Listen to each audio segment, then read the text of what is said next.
Bom dia, oitavo ano. Como eu disse, a gente vai começar a nossa aula hoje sobre primeiro reinado. Até ontem mesmo nós afinamos algumas projeções com o pessoal de história em termos de escola, tá? A partir de agora é aquilo que eu falei com vocês mesmo. A gente vai passar para Brasil, né? E vamos seguir com o Brasil até o final, tá bom? Então, a gente vai falar um pouquinho sobre a independência do Brasil, primeiro reinado, período regencial, segundo reinado. Vamos falar um pouco sobre conjuração mineira, tá? Então, olha só, a gente está tentando hoje uma nova forma de explicar essa matéria também, né? Um novo aplicativo, um novo programa, tá bom? Então, vamos iniciar. Tá aqui o nosso slide. Então, o que eu queria falar com vocês? Primeira coisa, o processo político brasileiro, ele foi muito conturbado desde o início, né? A gente tem toda uma ideia de que, não uma ideia, mas a gente tem toda uma certeza de que no Brasil não houve um rompimento político imediato. E isso é algo que acompanha o Brasil desde sua genitura, tá? Desde sua gênese. Olha só para vocês verem, lá quando o Brasil foi colônia de Portugal, o que acompanhou esse processo da vinda da corte para o Brasil? Nós terminamos de ver agora a Revolução Francesa. Após o término do processo revolucionário francês, assume uma figura, né, conhecida, que ficou mundialmente conhecida, que foi Napoleão Bonaparte. E Napoleão, ele se torna cônsul da França e depois imperador francês. E ele estabelece uma ação chamada de bloqueio continental, com o objetivo de conquistar a Inglaterra. Portugal, a Inglaterra era um dos principais, se não o principal parceiro comercial de Portugal. E Napoleão, ele estabelece como principal medida punitiva aqueles que não parassem de comercializar com a Inglaterra, a invasão e o domínio do seu país. Então, o que a corte faz? Dom João VI, no caso, né, que era rei de Portugal à época, ele foge, ele larga o país, ele junta a corte, né, claro, por corte a gente entende aí as pessoas mais ricas, né, e foge para o Brasil. Então, o que vocês têm que entender isso? O Brasil, ele sobe de patamar, tá? Quando a corte vem para o Brasil, em 1808, o Brasil deixa de ser colônia e ascende a categoria de reino, tá? Consequentemente, ele abre os seus portos, ele estende o seu relacionamento, que antes era muito restrito por conta do pacto colonial, às outras nações. Porque agora ele não era mais colônia, mas agora ele era sede do reino.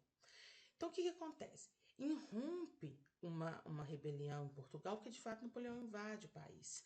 As cortes, como era conhecido o parlamento português, ela deseja. Aí Dom João, o que acontece? Dom João, ele retorna ao país para sufocar a rebelião. Uma vez contida a rebelião, as cortes pedem, Dom Pedro fica como príncipe regente, né? E as cortes pedem o retorno do João VI, tá? O que acontece? Quando o João VI retorna, sufoca a rebelião e, consequentemente, começa a pressionar para que o príncipe regente retorne também. Dom Pedro, ele vai ser instigado a romper com as cortes, romper com Portugal. Mas, como eu coloquei aqui para vocês têm que entender o seguinte: essa ruptura, ela não foi traumática. Não houve mudança, alteração de paradigma. Não houve nenhuma mudança estrutural. Não ocorreram guerras. Ou seja, não houve alteração nas forças políticas que dominavam a estrutura dos jogos de poder. Tá? Então, o que mudou de fato? O Brasil deixou de ser colônia e passou a ser reino. O Brasil deixou de ser colônia e passou a ser império. Mas a mudança é tal que quem assumiu foi o próprio filho do rei, né? Então, isso é muito interessante. E todo esse processo de independência, ele não significou, de fato, a independência, né? Uma ruptura política, de fato, tá?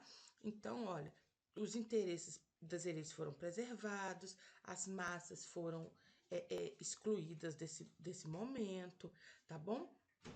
Então, assim, é, é, deixa eu só mostrar para vocês aqui a questão. Então, ou seja, características como o latifúndio, né? Que são características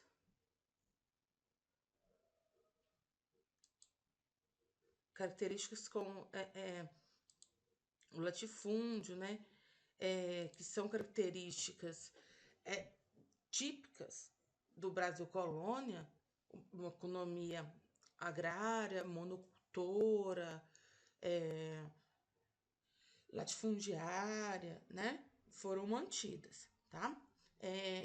A independência do Brasil, que aconteceu em 7 de setembro de 1822, ela foi gradualmente aceita pelos países fora, né? Mediante uma série de exigências, que é o que vocês vão ver a partir daqui, tá bom? Um dos quadros muito famosos foi o Grito do Ipiranga, de Pedro Américo. Então, o que eu vou... o que vocês têm que entender primeiro? Que essa cena não aconteceu, né? Tem toda um romance criado em torno da independência do Brasil, né? Sobre a questão do dia do fico, quando as cortes começaram a pressionar o retorno de Dom Pedro, e ele afirma, se é para o bem do povo, felicidade geral da nação, diga ao povo que eu fico, e depois, estando em viagem, às margens do Riacho Ipiranga, né, por aquela região de São Paulo, ele então saca sua espada e declara o Brasil independente de Portugal. Então, tem um vídeo que eu até vou passar para vocês daqui a pouco, mostra que essa cena, pintada por Pedro Américo, ela é uma cena idealizada, né? Como deveria ser. Na verdade, Dom Pedro não estava montado num cavalo, estava montado num burro, né? Que era um animal próprio para cavalgar aquela região ali.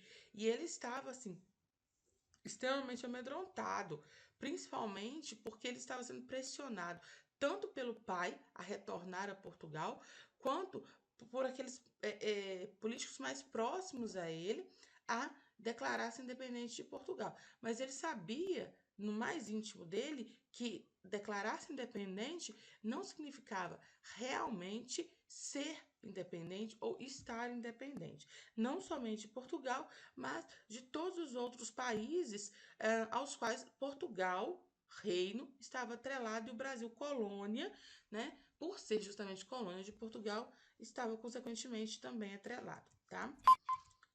Depois eu vou passar aquele vídeo para vocês.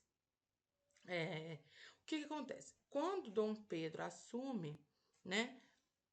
Na verdade, antes eu vou passar o videozinho.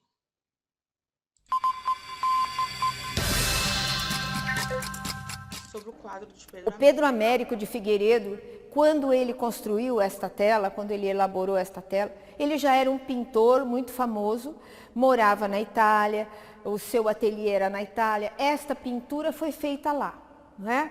Então, o pano foi pintado no seu estúdio em Florença, e ele buscou imortalizar uma cena que ninguém havia visto. Por quê? Porque quando Dom Pedro passou pelos campos do Ipiranga, em 1822, esta região aqui era um arrabalde, era um lugar ermo, né? Dificilmente os cavaleiros paravam aqui, porque eles faziam uma parada depois da subida da serra e uma outra mais adiante, não é? Mas eles resolveram parar às margens do riacho, não é? Então, a ideia do Pedro Américo foi dar visibilidade para um cenário e uma cena que ninguém tinha visto e que os membros da comitiva que prestaram depoimento narraram de uma maneira muito sumária, não é? Então a cena foi registrada de uma maneira muito simplificada. Então o que ele fez? Ele fez um cenário absolutamente povoado. Ao lado da comitiva do Dom Pedro, que era realmente muito pequena, ele fez uma guarda enorme, com cavalos todos puro sangue, o que quase não existia no Brasil. Mesmo Dom Pedro teve que subir a serra no lombo de mula, porque cavalo não aguentava a subida, apesar da subida ser calçada, toda de pedras, mas era uma subida muito íngreme, era uma viagem muito complicada. Dom Pedro, naquele dia, saiu de Santos às 8 da manhã e ele foi chegar aqui no Ipiranga às 4 da tarde, mais ou menos. Então, foi uma viagem dura, difícil. O que Pedro Américo observou? Ele esteve em São Paulo antes de aceitar a encomenda para fazer o quadro, porque ele recebeu uma encomenda, né? Este quadro foi feito para estar onde ele está. Ele era o complemento necessário deste prédio em que nós estamos, que é o primeiro monumento à independência, o monumento do Ipiranga.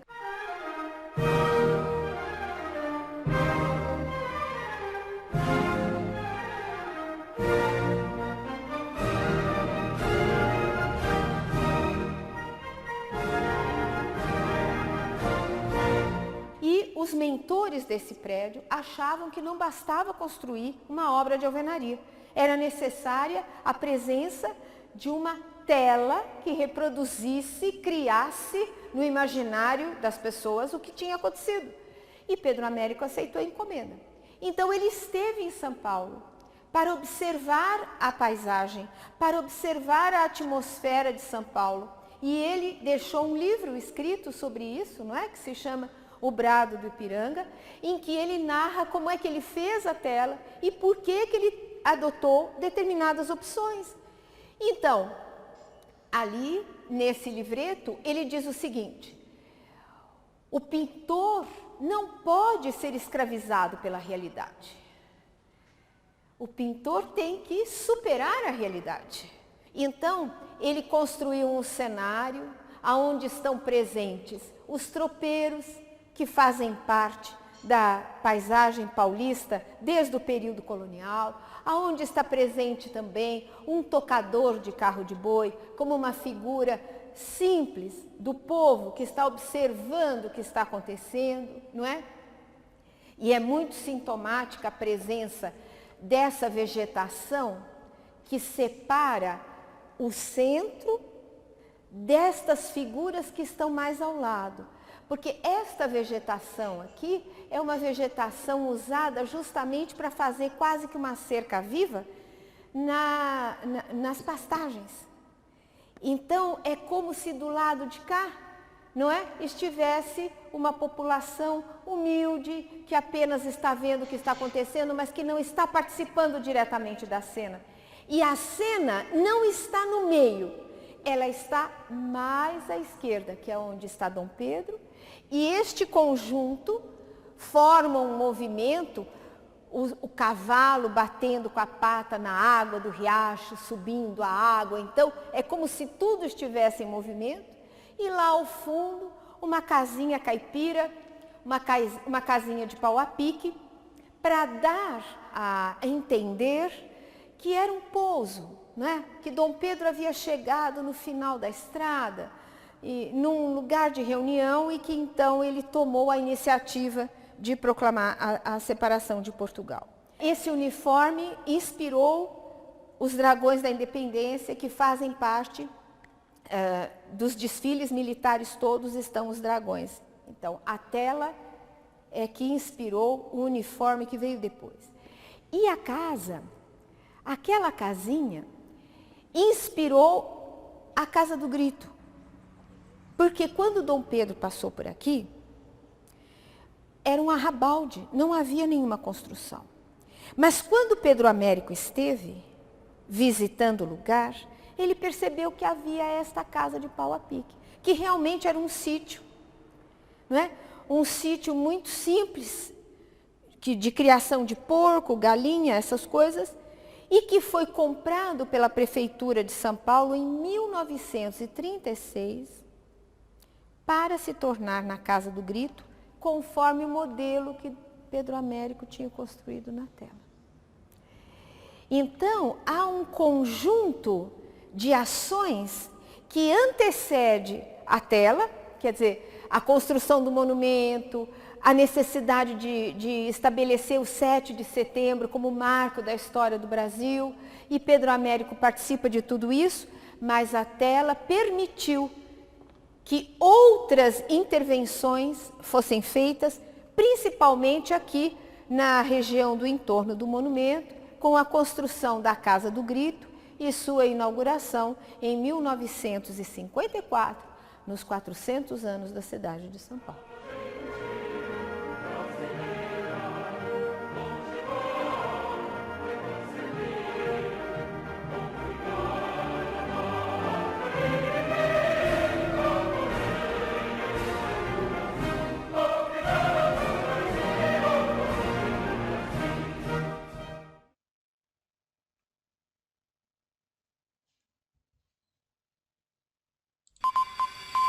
Vocês podem perceber, gente, nós temos um cenário que foi, que aconteceu, né? Nós temos aí algo que aconteceu, mas não da forma como foi colocada.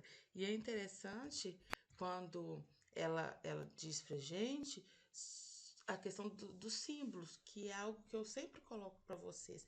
A presença do simbolismo na construção do imaginário, principalmente no Brasil, mas em todos os movimentos ao redor do mundo, né? Como que é muito importante, né? Principalmente naquele momento onde um novo ator estava entrando em jogo, né? No caso era Dom Pedro. E como que esse ator precisava de legitimidade, tá? Então construiu-se ali uma série de símbolos. Ao colocar pessoas onde elas não estavam, mesmo que limitadas, né? Igual a, a cientista colocou para vocês, mostrou para vocês no vídeo, elas estão ali. Então, elas se tornam parte subconscientemente daquele momento, tá? Então, olha só, aconteceram resistências a esse processo de independência, houveram lutas, né, pela independência, principalmente em relação a portugueses monarquistas que residiam no Brasil à época, porque havia um domínio político-militar muito grande dos portugueses, principalmente em regiões mais distantes do Rio de Janeiro. Esses embates, né, aconteceram nessas regiões, em áreas ligadas financeiramente, comercialmente a Lisboa, tá? Mas se restringiram a conflitos locais. Foi o que eu coloquei aqui para vocês. Ó, o Brasil, principalmente em regiões mais afastadas dos centros, né, do Rio de Janeiro, por exemplo, ocorreram aí esses embates pela independência contra e a favor, enfim, em locais ainda dominados, principalmente comercialmente, por portugueses, né? Porque ainda havia um domínio político-militar muito grande dos portugueses, inclusive com a participação de mercenários contratados, os chamados cocrane, tá? E uma dos sinais de não rompimento está no fato de que os portugueses envolvidos nesses embates, eles não foram punidos, tá? Vocês vão ver na próxima aula, e a gente vai dar uma introdução aqui rapidinho, como que se deu esse reconhecimento externo do Brasil independente. Ele aconteceu primeiro pelos Estados Unidos, em 1824, faz parte desse reconhecimento americano a doutrina Monroe, né? Os Estados Unidos vinham nessa política de doutrina Monroe, América para os americanos, né? Que nada mais é do que você trocar ali de dominador, né? Saía Portugal, entrava o próprio Estados Unidos. Portugal reconhece a independência logo depois, mediante uma série de exigências. A Argentina e a própria Inglaterra vêm no encalço. E um fato importante é que a Inglaterra, em 1826, ela reconhece a independência do Brasil mediante uma redução drástica no imposto que eles pagavam para os produtos que entravam no Brasil. E isso é importante por quê? Porque a Inglaterra passava por uma revolução industrial, pela Revolução Industrial. Então, quando eles têm essa redução no imposto que eles pagam para que os produtos deles entrassem no Brasil, a própria indústria nacional sai prejudicada, tá? Então, é muito interessante toda essa questão, tá bom? Próxima aula, então, a gente segue para dando mais uma lida aí nessas questões do reconhecimento da independência e para a primeira Constituição, que foi a Constituição outorgada em 1823. Até mais!